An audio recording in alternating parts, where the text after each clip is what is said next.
네, 안녕하세요. 오늘 저희가 좀 깊이 파고들 주제는 바로 급성 장염입니다. 아, 네. 이 보내주신 자료 보니까 특히 2025년 봄철 환자 수가 확 늘었다는 통계가 있더라고요. 네, 맞아요. 그게 전년 대비해서 한 15%에서 20% 정도 증가했다는 내용이죠. 15에서 20%요. 상당히 많이 늘었네요. 이게 좀 의미가 있을 것 같은데 이 자료들 보면서 급성 장염의 어떤 핵심 정보들 또 꼭 알아야 할 대처법 같은 거 좀 명확하게 짚어보겠습니다. 네. 그 통계가 사실 좀 주목할 만한 부분입니다.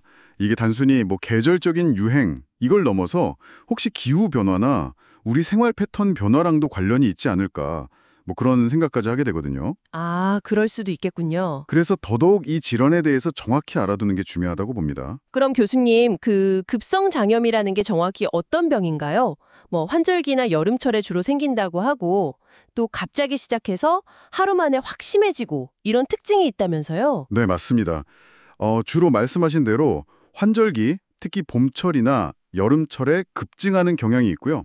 갑자기 시작해서 보통 24시간 안에 증상이 집중적으로 나타나는 게 특징이죠. 원인은 뭔가요? 원인은 뭐 바이러스 감염일 수도 있고 아니면 세균 감염, 또 오염된 음식물 섭취 같은 게 원인이 될 수 있습니다.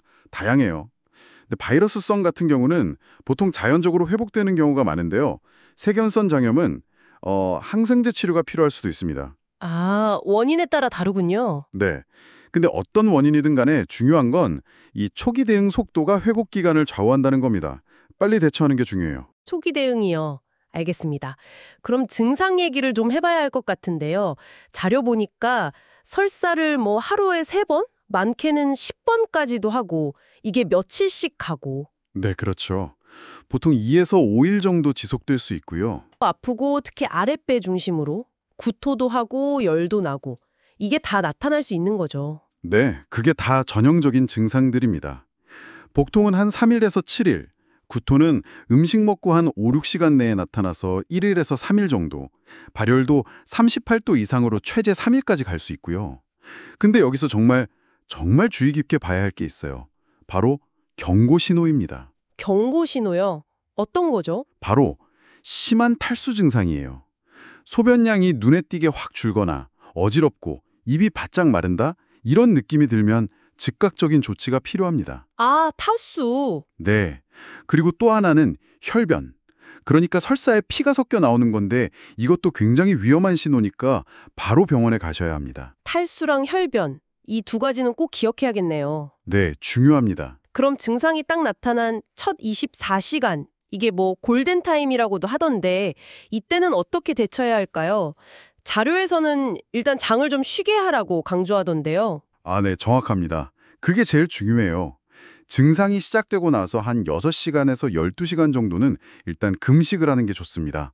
장에게 휴식을 주는 거죠. 금식이요. 그리고 뭐니 해도 수분 보충, 이게 생명선입니다. 그냥 맹물보다는 이온 음료나 약국에서 파는 경고용 수액 있잖아요.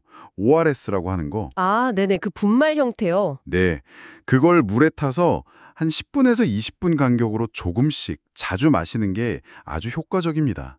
탈수 예방의 핵심이에요. 도감씹 자주요. 알겠습니다. 이때 절대로 먹거나 마시면 안 되는 것도 있겠죠? 아, 그럼요. 커피나 우유, 탄산음료 같은 거, 그리고 기름지거나 자극적인 음식은 절대 피해야 합니다. 이런 것들이 장을 더 자극할 수 있거든요. 그렇군요. 정말 초기 대처가 단순한 것 같으면서도 중요하네요. 이걸 안 지키면 증상이 더 길어질 수도 있겠어요. 맞습니다.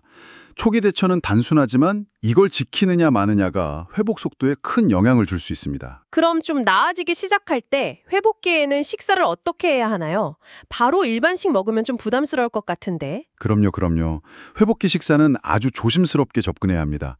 무리하면 안 돼요. 네. 일단 죽이나 뭐 밥을 아주 묽게 끓인 미음, 삶은 감자, 삶은 계란, 바나나 같이 소화가 아주 잘 되는 음식부터 시작해야 합니다. 그것도 소량씩이요. 소량씩? 네. 먹어보고 괜찮다 싶으면 양을 아주 천천히 늘려가고 증상이 다시 나빠지지 않으면 그때 이제 서서히 일반식으로 돌아가는 겁니다. 그리고 배를 좀 따뜻하게 해주고 충분히 쉬는 것도 당연히 중요하고요. 약은 어떻게 해야 할까요? 뭐 설사한다고 바로 지사제 먹고 배 아프다고 진통제 먹고 그래도 되나요? 항생제는요? 아니요, 약 사용은 좀 신중해야 합니다. 만약 증상이 가볍다면 사실 약 없이 수분 보충 잘하고 휴식만 취해도 충분히 자연 회복될 수 있어요. 네. 지사제는 설사가 너무 심해서 일상생활이 힘들 정도일 때 그때 의사 선생님하고 상담 후에 좀 고려해 볼 수 있고요.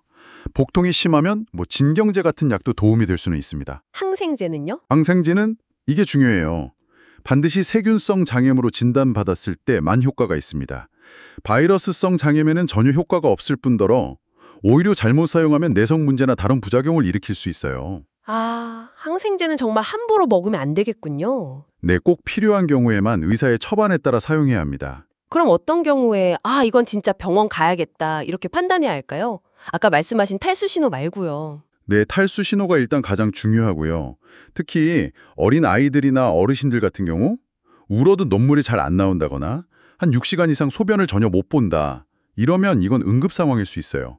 바로 가셔야 해요. 네, 응급 상황. 그 외에도 38.5도 이상 고열이 계속되거나 아까 말씀드린 혈변이 보이거나 구토나 설사가 이틀 이상 계속 멈추지 않을 때 이때도 반드시 병원에 가셔서 진료를 받아보셔야 합니다. 그렇군요. 탈수는 정말 급성장염의 가장 위험한 합병증 중 하나거든요. 절대 가볍게 보시면 안 됩니다. 네, 위험 신호들 잘 기억해 두겠습니다. 다시 아까 그 2025년 통계 이야기로 잠깐 돌아가 보면요.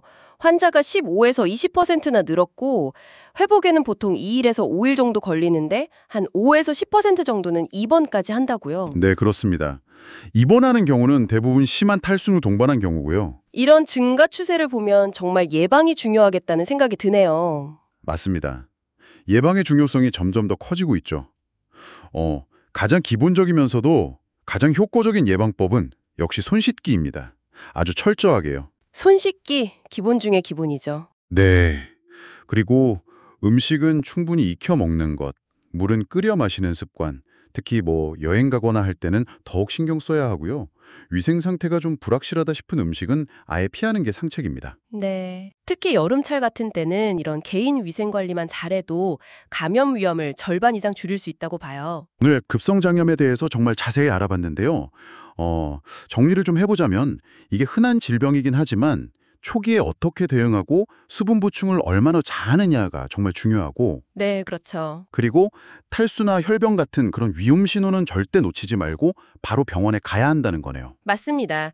대부분은 자연 회복되지만 잘못 대처하거나 위험 신호를 무시하면 위험해질 수 있다는 점을 꼭 기억해야 합니다.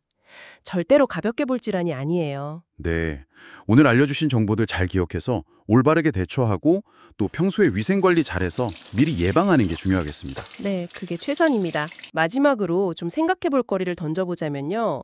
아까 그 자료에서 나온 것처럼 최근 장염 환자가 늘어나는 추세가 단순히 계절적인 요인을 넘어서 혹시 기후변화나 아니면 우리 생활 습관의 변화와 관련이 있을 수도 있다면요. 우리가 단순히 아플 때 잘 대처하는 것을 넘어서 평소에 우리 장 건강이나 위생 관리를 위해서 어떤 좀 새로운 노력을 더 해볼 수 있을까? 이런 고민도 좀 필요하지 않을까 싶네요. 네, 아주 중요한 지적이십니다. 그런 거시적인 관점에서의 고민도 분명 필요해 보입니다.